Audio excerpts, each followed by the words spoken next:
But I have a question about empathy. So let's just start here. Yes. I think I know what you're going to say. Can you teach someone?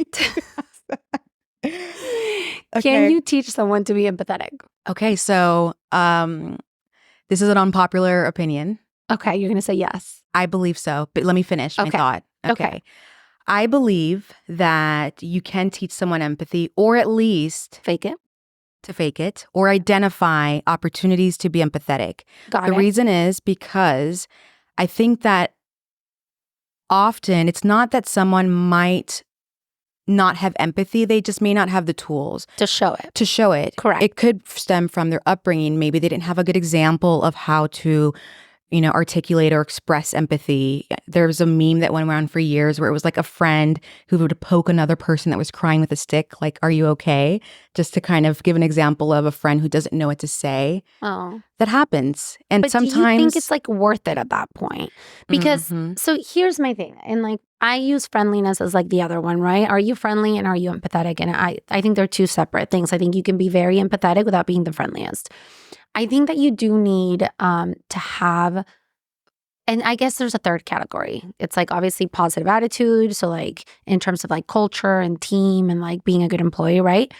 And then there's friendliness. And I don't think you can teach someone to be friendly. Like, that's different.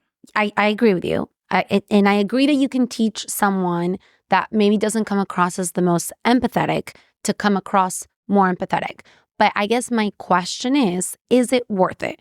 Because if I'm interviewing someone, and I've said this before on the podcast, like I would try to, like, I don't know, be like, "Oh, I have the worst headache," or like, "I slept like shit last night," just to see if they're like, "Oh, I'm so sorry. Like, do you need to reschedule?" Like, do they show that empathy, or are they like just ready to talk about themselves? Yeah. Right? Like, that's something I would do, because to me, it's like if I can hit on positive attitude, which I can tell if you have positive attitude in 2 seconds, literally 2. I will end an interview 3 minutes in if I don't think you have positive attitude. Are you friendly? I think that can very quickly be you're either friendly or you're not. And I can tell when someone is faking friendliness. I think it's like very easy to see that. Yeah. I think the empathy part is a little bit trickier because you could, again, maybe you are empathetic and you feel the empathy and you don't know how to show it. But I just think that's a tougher thing to hire for. So what are your thoughts?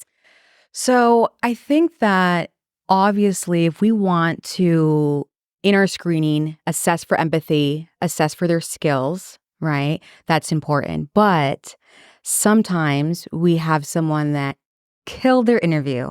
They seemed extremely, they said they were empathetic, right? But they didn't have to be empathetic towards you during that interview. That's why I headache. So it's sometimes you're left in a position where you listen to a call and you realize this team member is great. We thought they were super empathetic, but they just didn't have the words to validate this person who was, experienced a catastrophic injury. And that person could have been extremely empathetic in that moment, but just did not have the words to comfort that person and didn't know what to say. It happens. So I think that it is worth it if that team member is a willing team member. We only train and we only work with willing team members. If they're willing, then I think it's worth it. It's hard to find someone that's going to check all the boxes.